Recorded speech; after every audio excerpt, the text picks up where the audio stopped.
Make sure to like Caveman's Corner on Facebook and definitely click subscribe right now. You'll keep up to date with MMA news, you can hear our podcast, and see our funny videos. Click subscribe and the bell. Do it now! 2, 1. Welcome to Caveman's Corner. Today I have Ali Rexhepi. Yep. I got it right. I usually kill a guest name. If you can just get a little bit closer to the mic, you can move it so you can move the mic or move you, whatever works better. Cool. Yeah. So there's all kinds of like little levers and stuff on there. How you doing? I'm good. How are you? Good. Finally got you in, man. Like you're a killer. Yeah. These days. Look at those tight shirts. Look at how big he looks now. Like I gotta wear the tight shirts. So Ali looks huge in his tight shirts, right? When you see him in regular clothes, not so big. But in these tight shirts, he looks amazing. So I tried to do the tight shirt thing today. I wore this to a private, like in honor of Ali, and the people kind of laughed at me. They're like, "What's wrong with your shirt? What's that elastic for?" I was like, "Well, your muscles are supposed to catch on there, you know." I guess only I can pull it off. Yeah, I couldn't really pull. I tried though. I tried. So I got you a rock star. So hopefully I get you to spill some secrets. Is this one yours or mine? Oh, that one's yours. Oh, all right. Right here. Perfect. Try not to spill on the computer, but help yourself. I appreciate it. Actually, yeah, you can crack that. Yeah, we'll bust it open now because when I ask you the tough questions, you can be like, I need a second to think about it. Yeah. So I brought you in. Actually, Ray wanted to bring you in because he wanted to learn how to lose weight because he's fat. So we were going to ask you a whole bunch of losing weight questions, but I see you started like your own online health program or fitness program, or what do you got going on with that? So what I kind of want to do with that is pretty much... Yeah, just have that pointed at your mouth so when you talk, it picks it up. Cool. Yeah, so pretty much what I want to do with that is, just kind of keep myself motivated.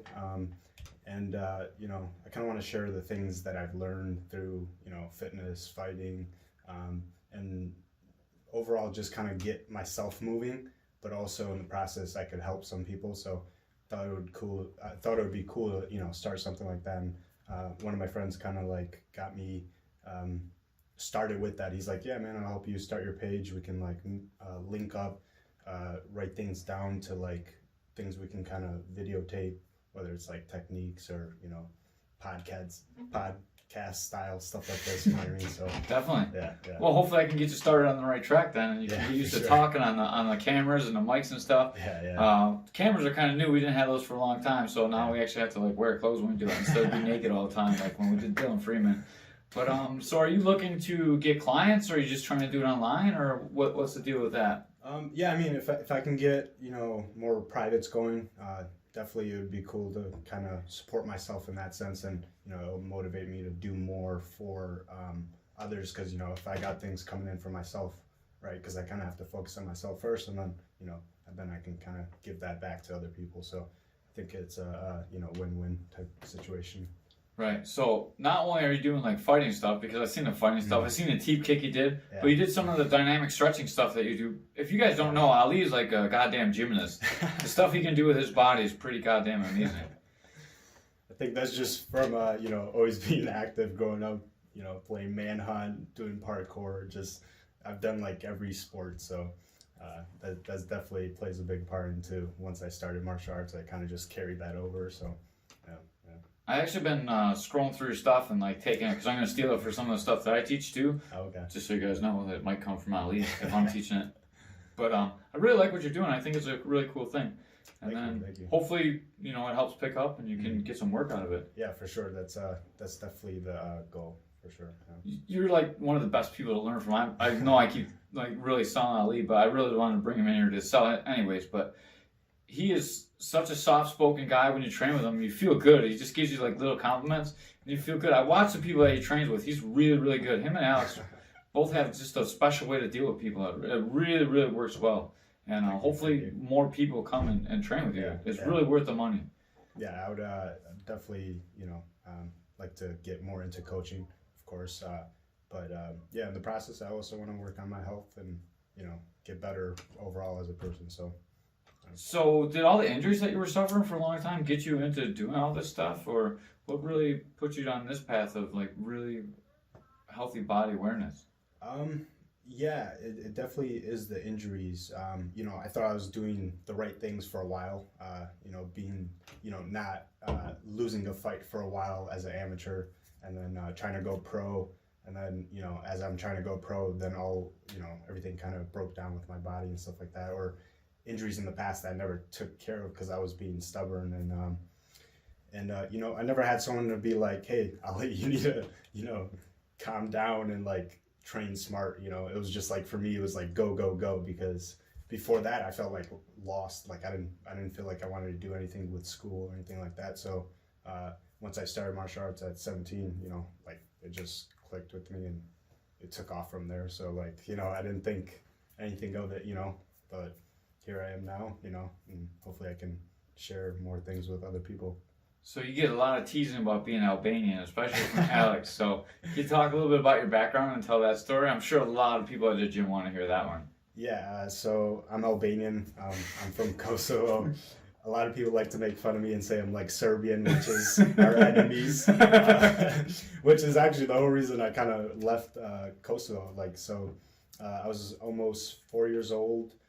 Me and my family went to a refugee camp, and from there I actually moved originally to New Jersey for maybe a year, and then I ended up in Buffalo. So I've been here most of my life, but yeah, like Serbia attacked us.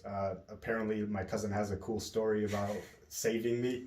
Apparently, I got shot at by a Serbian soldier, and he like tackled me out of the way, I guess. So, yeah, I mean, yeah, that's pretty much my background.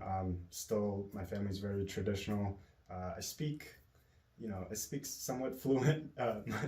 Albanians, especially my family, they make fun of me for it because, you know, I can't speak it fully, and I have like a rough time keeping a conversation sometimes. So, but yeah, is there anything else you want to know about that? Can you understand if they speak? Can you understand it, or Yeah. you just have a hard time speaking it? I definitely have. I have a hard time speaking, but I definitely can understand it better than probably I could speak. So Yeah, Forrest kind of grew up in that mixed language house because when he stayed with his grandma, she only spoke Chinese. So Okay. he can hear and understand Chinese really well, Really? but he has a little bit of a harder time speaking Chinese. So I was just Yeah. wondering if that's kind of like if he's special or if that was kind of normal. I feel like maybe it's normal. I mean, if he was born here, then yeah, he might be a little bit special because when you're around your family at a young age, especially when you're learning, you know, the most at, you know, 1 to 5 or whatever, you kind of pick it up a little quicker. So yeah, I mean, definitely a little bit special if he was born here. And I kind of knew a little bit of this story. I actually thought you came over much younger. I didn't realize you were already really? 4. I thought you came over like when you were a little baby. Yeah, I mean, yeah, almost about 4, like 3.5, close to 4, something like that. Do you have trouble in like kindergarten or first grade and stuff with English? Oh yeah, I was in ESL classes all the way up until 5th, 6th grade or something like that. So actually, I think I failed 5th grade, and I think it was due to my teacher holding me back. But I was a bad kid, so I think that changed. That was one of those life-changing moments, is when I failed 5th grade, because I think that just changed the whole course of my life. Like, because I was a bad kid all the way up until then, and then after that, I was like, hey, mate, maybe I should pay attention to my grades and stuff like that. So I can't believe you were a bad kid. I'm shocked. I already learned a lot of stuff in this podcast. I never thought I'd hear about you. I used to be an angry kid, so that's probably why I'm so calm now. Like through martial arts, I kind of learned that, you know. So yeah, I was really angry. Like I would have bad outbursts. Like just temper was, off the roof. So Wow, I would never. Anyone that trains with you, I don't think anyone would think about that. yeah, I think, I mean, I feel like that's why I'm calm, because like I try to not let that show.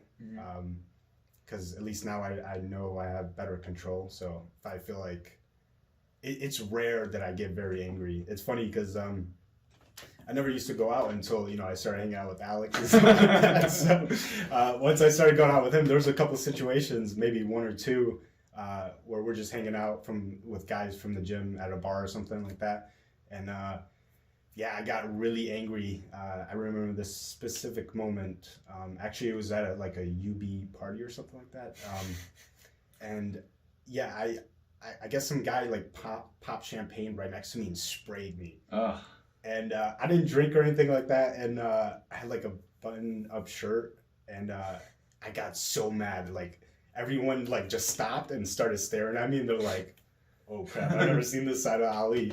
And they still mentioned it to me, but they're like, they kind of all stopped and just stared at me, just because they were like, oh crap, like what is he about to do? Like hopefully he doesn't like go wild. So but for the most part, I'm like pretty controlled. I'm a good talker when it comes to like situations like that. I try not to like, you know, fight for no reason if I don't have a reason. So it's just to kill people. Jesus Christ. that honestly, I feel like that. Like I feel like if someone attacks me, or if I get put in a weird situation like that where someone does attack me, I would hate to be that person, because I really feel like I would lose control in a real life situation. Because when we're in the gym, everything's controlled. Like no one's there to no one has bad blood for each other. They're not trying to hurt each other for the most part.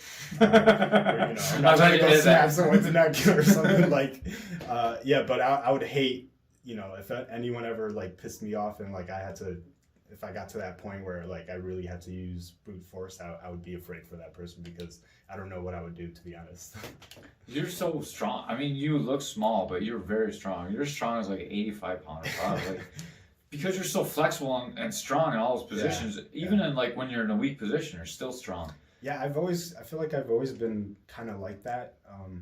Growing up, I was pretty short. I was tiny. I was very skinny until I pretty much joined the gym. So, all the way up into high school, 12th grade, I was 5'1", 120 pounds. So, I joined the gym in my junior year of high school when I was 17. So, and then I started hitting my growth spurt after that. So, but yeah, I was always strong. I used to wrestle with my brother's friends.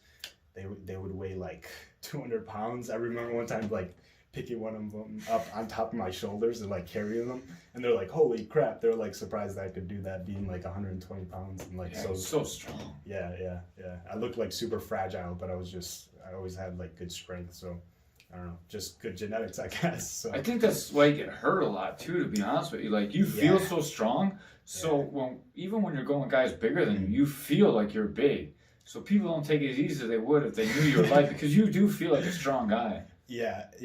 Especially since when I kind of started backing off from training, just because how my body started breaking, my back started to I had a lot of muscle issues in my back and stuff like that. I started doing a lot of calisthenics, and that's when I really started gaining a lot more strength, and I finally went back to jiu-jitsu. And I remember Dub, this story. This is the best story ever. I rolled with Dub, and I think I rolled with Brandon Muckle, and they both told me I was strong, and I think I rolled with Dub last. I was here for this, by the way, so this was really funny. Yeah, I was sitting in the corner when you got mad. Oh yeah, okay. and then Dub is like, "Yeah, man, you feel really strong. I know you're not the type of person that doesn't take drugs, because I wouldn't even take ibuprofen, if I was in just even a bit of pain, it didn't matter." And he was like, "I know that you don't do that," but he's like, "Are you on steroids?" I was like, "Are you fucking kidding me?" He was so mad. He's laughing now, but he was mad. Yeah, I don't know. There's only little things that piss me off. You know what I mean? Because I take that so serious. So that's something I've spent a lot of time, doing in my life. So it just felt disrespectful at the time, and I know he didn't mean it that way. And I know Dub has a lot of love for me, and I have a lot of love for him. So, but just in that moment, yeah, it got me heated. I was just like, "No, man, I'm not." That was funny. That was the first time I seen you really upset too, because people teach you all the time. Alex is ruthless with you. Yeah, and Saul a little bit too sometimes. And, yeah, for sure. Yeah, we go back and forth. So we expect it from each other. So yeah. Oh, that was great. I tell that story all the time at the gym still. I love that story. I ask Ali all the time if he's on steroids. Every time I see him in front of everybody, just trying to get the same vibes. No, just another extra small tennis shirt. That's it. You really do look big when I say it, though. But then when I ask about steroids, it's just because of that. Yeah, for some reason I always look bigger when I'm especially when I start losing weight. I notice more people are like, "You look bigger. Did you gain any weight?" I'm like, "No, I don't know." I actually lost weight. Yeah, when I cut down, for some reason, I just look my muscles just look bigger. I don't know. So. Yeah, the more cut you get, probably the bigger you look, because you get really ripped up too. Yeah, for sure. I this is my year-round shape, so fight shape all the time, I guess. So. Yeah, when you get when you start sucking out, when you're maybe 3-4 pounds lighter, and you can really see every striation in your arm, dude. Yeah. You look huge. Yeah, even Sean just mentioned it, because I've been working out a little bit harder at the gym. I've been feeling better, just the things I've been doing, my routine and stuff like that. My back's been getting a lot stronger, so I've been going a little harder at the gym. Yeah, I definitely been a little bit down in weight. And Sean saw me with my shirt off. No one was in the gym. I wasn't showing off. But he's like, damn, you look ripped, bro. He's like, you're looking good. I was like, thanks, man. I appreciate it. Superfly is too, but yeah. When he compliments me, I have to throw one right back at him because he's just as ripped as me. So I wish I knew what he was weighing because he won't tell me what he weighs right now. Yeah, he looks a lot thinner right now, right? Yeah, he looks jacked out too. Yeah, he's ripped. I wonder if he's like 60 or 65 or 70. You know, like he's gotta be. What did he walk around before? Like probably like 170, 175. Yeah, he's like he's gotta be 160. Pre-fight, I don't know what he's walking around like. Yeah. With nothing, but. Yeah, he's looking like you when you're cutting weight. Like you look jacked, so. Only when I cut weight. That's it. Otherwise, I'm fat. It's all the rock stars. Yeah, pull you down. Rockstar should sponsor me. I gave Ali one. Sponsor him. Yes, for real. So you started out in MMA and you kind of went over to boxing for a while. Can you talk about that and like how skilled you got at boxing, man? Your boxing's crisp. Yeah, I started in jiu-jitsu. I did that for a year. I don't know if it was Dub. Someone told me, they're like, hey, you're picking up pretty quick. And that's why, Dub gave me that name, the Prodigy. But I can't remember. It might have been Dub, but like he was like, man, you're picking up fast. Maybe you ever thought about doing like an MMA fight? And then like 6 months later, I ended up doing an MMA fight and then fell in love with that. So, I always had this idea of balance, being obsessed with like yin and yang and like just being a well-rounded person. So, I took some time. It took maybe a year and a half or two, close to two. Worked with Tommy, Alex, Griffin, Shauna, Mitch. I worked with all those guys for a year and a half or two. That girl. Yeah. Poor Shauna. Yeah. Yeah, she's a great boxer. So she's awesome. I just took a lot of time because I knew I had a lot of trouble. Like I wanted to develop my power. I know there's a big thing with balance in boxing, and I know that's super important in overall anything you do. Whether it's like jiu-jitsu, boxing, MMA, it doesn't really matter. So. So I wanted to develop my footwork, my power, just my technique in general. So, and it was hard not to do it for a year and a half or two because Tommy's such a good coach. So, he dragged me in and, I had 3 fights under him. So, and undefeated because of Tommy. So I came and saw a couple of them. Oh, have you? Yeah.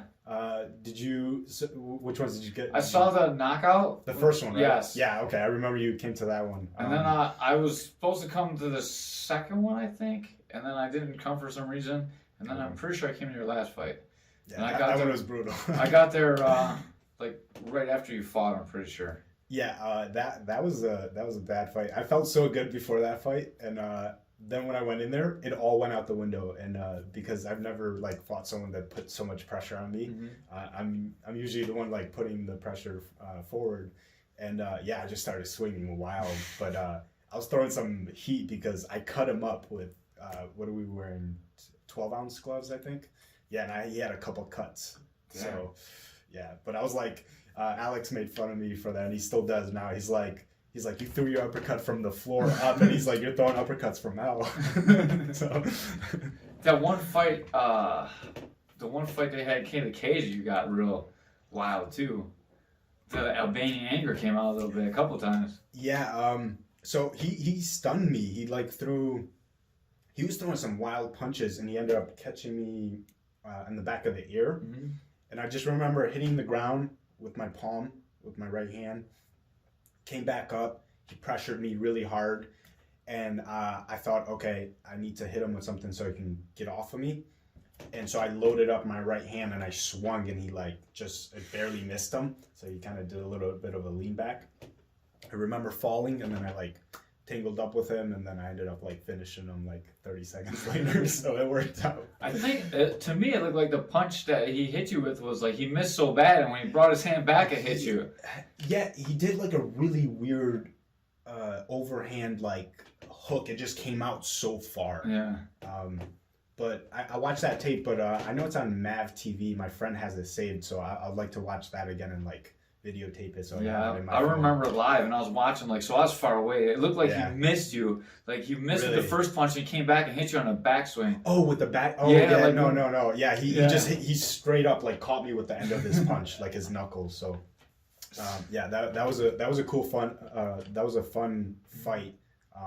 That one actually, I channeled some Pat Mix because I was getting around that time I was like having trouble with my back, and I was getting like stingers on my left side. I was having remember trouble that. I was having trouble moving my neck. Like I'd wake up in the morning and I would just like I couldn't turn my head a certain way, you know. You were doing a tennis ball all the time. I remember seeing every time Yeah. in the gym you're like trying to turn your head with a tennis ball. Yeah, I I was remember stupid. I should have just taken a break, you know, fixed what was wrong with me, came back, and all would have been good. But I just, you know, trained right through that. But yeah, and then I also had a sprained MCL, and so all I did for 2 weeks is Dan Dorfman actually was coming in. He came in perfect timing because he helped me out a lot. He was doing boxing pads. He was holding pads for me.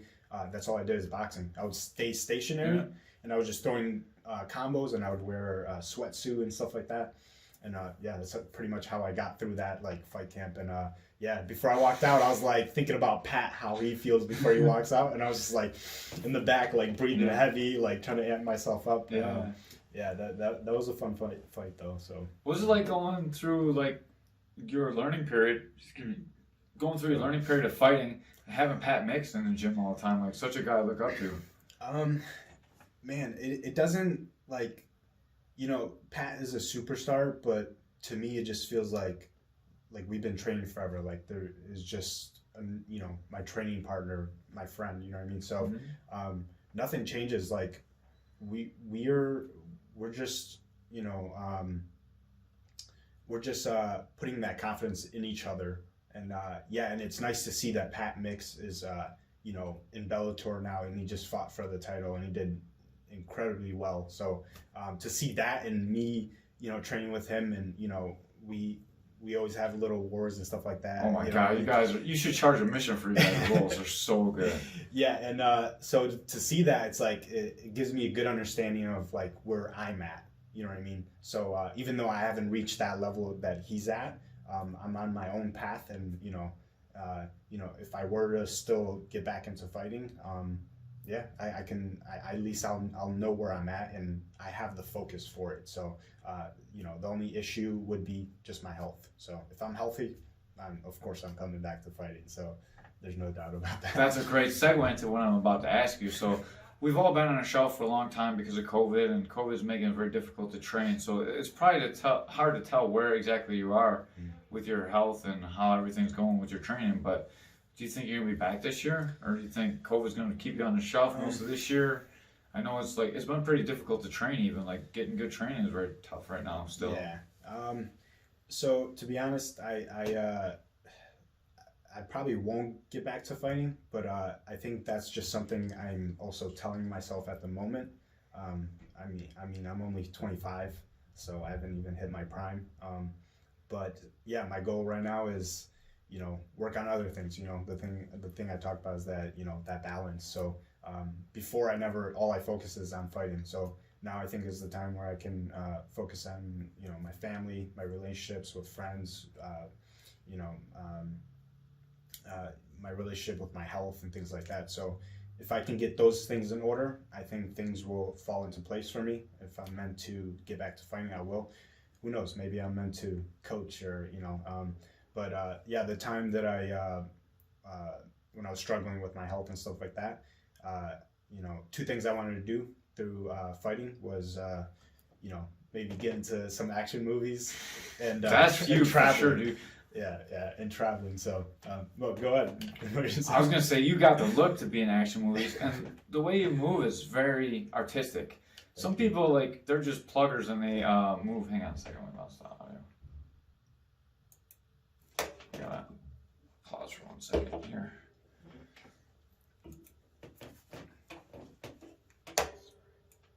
Alright, we're just gonna keep going. We'll use the audio from here. I'm sorry. Audacity is cutting out. I gotta erase some stuff because I'm totally full. Because I just edited 3 videos.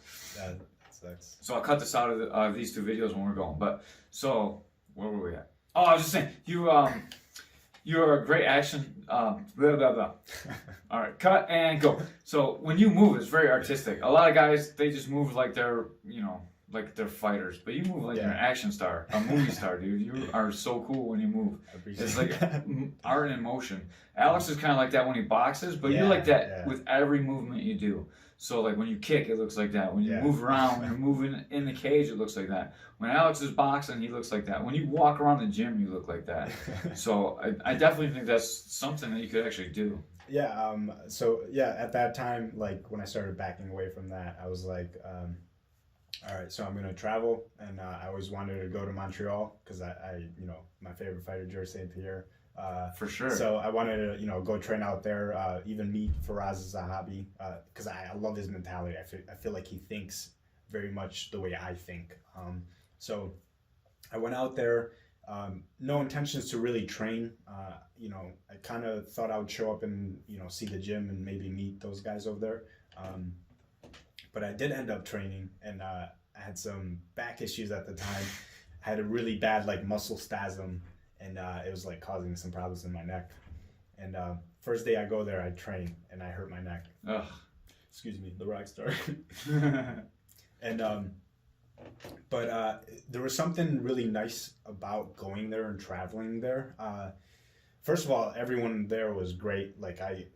My intentions to go there was to have a good time and not stress, because I was stressing while I was here in Buffalo and think about fighting all the time and oh, am I gonna be able to do this? How do I get things in order and stuff? Traveled there. It's like a 6-hour drive. Drove there by myself. Got an Airbnb. Stayed for 5 days. I made sure I did a morning routine.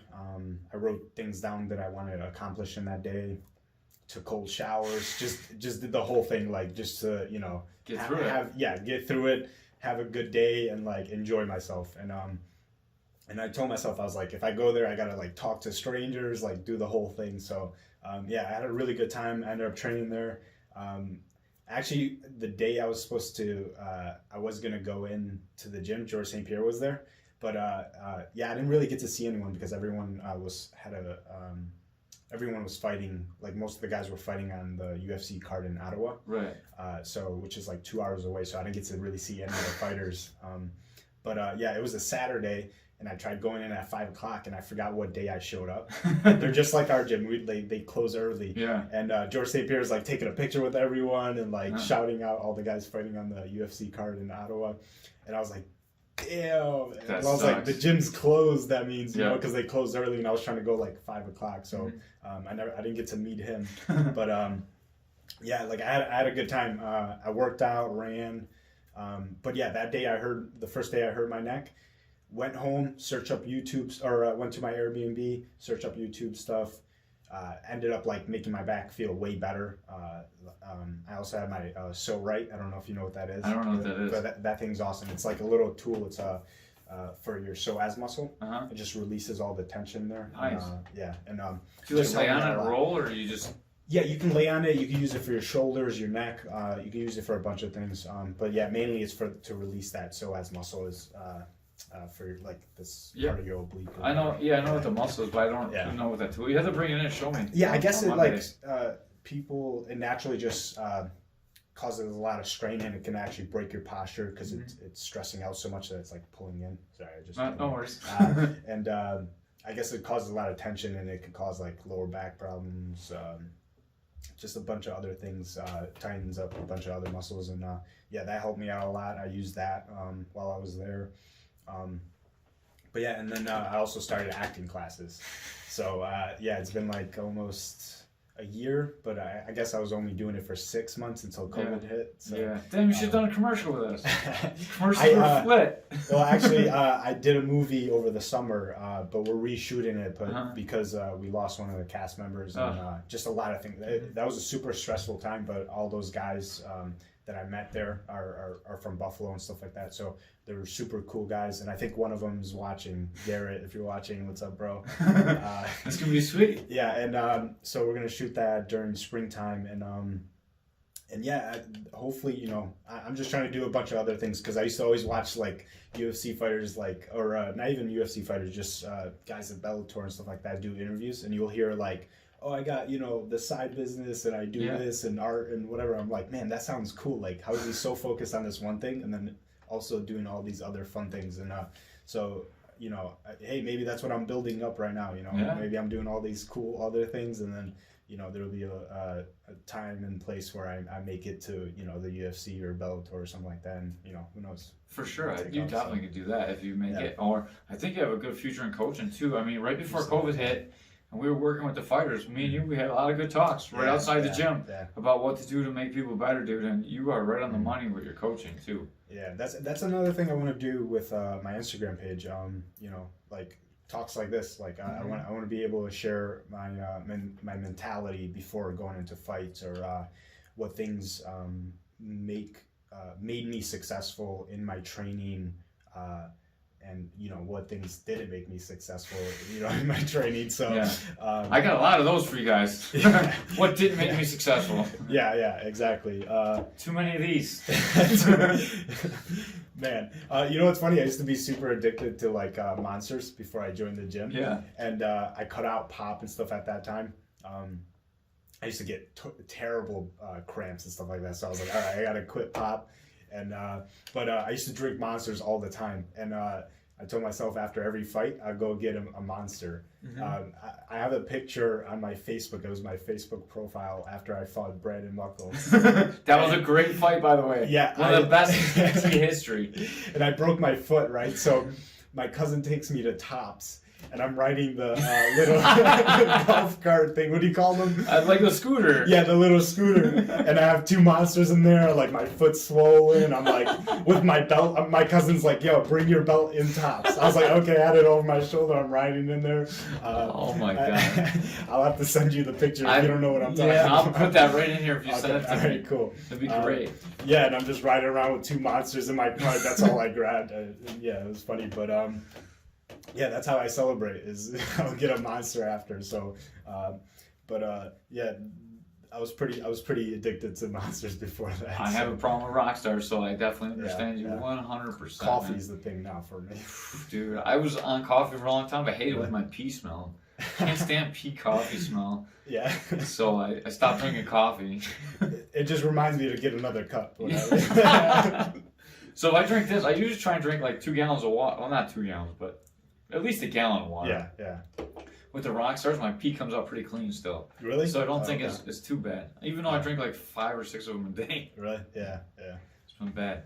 Yeah, I always bring like my 36-ounce water bottle everywhere now. Right. So because I know I drink a lot of coffee. I just had one before here, so my mouth's a little dehydrated or like dry. So what I do at work is I have my water jug, my gallon water jug. I have a Rockstar and I'll draw a line. I can't have another one until I drink that much water. And I'll drink that much water. Yeah, I have another one. Put a line down. Like, otherwise, I'll just be drinking Rockstars all day. I won't drink any water. Yeah, especially my metabolism will like really quick. So I'm like, wait, did I just have a monster? Oh, let me get another. Yeah, one. me too. Like I need the caffeine like 2 in the morning to get me going, and then after that, I probably don't need any more for the rest of the day. I have caffeine pills too, but they don't taste good. You just dropped your wallet, by the way. Yeah, whatever. It's my house. No one's gonna take it. Let me grab it. Yeah. Water now as we're talking. All right, we're about 30, 45 minutes in. You got anything you want to plug while you're here? Where can we see all the stuff you're posting? So my Instagram is arex _fitness. And yeah, that's pretty much the only thing I'm doing. I kind of deleted my social media for, I think I had to delete it for at least like 4 months or more, just because I felt like it was a big distraction. And so yeah, now I got my Instagram up, and well, you better get a social media ball if you're trying to like sell shit, because that's how it gets sold these days. That's true. That's why I was like, all right, I gotta create one. So especially if I'm gonna start this, it would be cool way to leak my stuff and have it all over the world if it blows up. So well, I'll put a tag in this when we do it too, so it'll come across the screen when you're saying it. All right, cool. So that'd be pretty cool. If you need any privates, how do people get a hold of you to get a private with you? So you can go through my Instagram page, message me. You can always call the gym. you know, I'm sure, you know, I work at the gym now, so. Western New York MMA and Fitness. Yes, sir. That's the gym that he works at. Yes, sir. Another And, cheap plug. Yeah, you could always ask them. Kate Hey, likes the what's cheap Ali's plugs. number? Keep putting the cheap plugs out. But yeah, you could always hit me up on my Instagram page or even Facebook. You know, Ali Rexhepi on Facebook. So. Perfect. He's got Facebook too, even though he said he didn't have it. Liar. I knew he had Only it, but for I didn't family. I didn't want to call him out on it because I didn't know if it was private or not, so I didn't want to say anything. Except for my Facebook. Except for my Facebook. But yeah. All right, man. Thank you very much. Anything else? No. No digs for Alex? You didn't make fun of Alex? You know, I don't got anything right now. All right. Don't waste it. Yeah, you caught me off guard, but I'll prepare one for him next time. All right, good. We'll definitely have you back too, especially when this is taking off, or if you get a fight, or you know this really takes off and you want to plug it some more. Yeah, I definitely appreciate you coming in. Thanks for taking your time to do this, man. Yeah. Hopefully the Rockstar was worth it. We gotta get a picture downstairs good. of the Rockstars too for the thumbnail. All right. Yep. Thanks, man. Awesome job. Thank you for coming in. Appreciate it. Thank you. Ali Rexhepi, everybody. Take it easy. And we're out. Oh, sounds so much different. Yeah, it's so different, right? Yeah. I turned it up because you're a little bit quiet, so I had my the bad. boost turned up, so Gotcha, it'll come out pretty good. Cool. You like your water fell. That was awesome. I felt like I shouldn't have said anything, but at the same time, I'm like, all right, I stared at it. You saw my eyes go to it. I was like, all right, I'm I was like, what's he looking at? I thought you were looking at the camera. That's why like, I felt like I had to say something. Awesome, man. Thanks. All right, I will grab Forrest and we'll get a picture.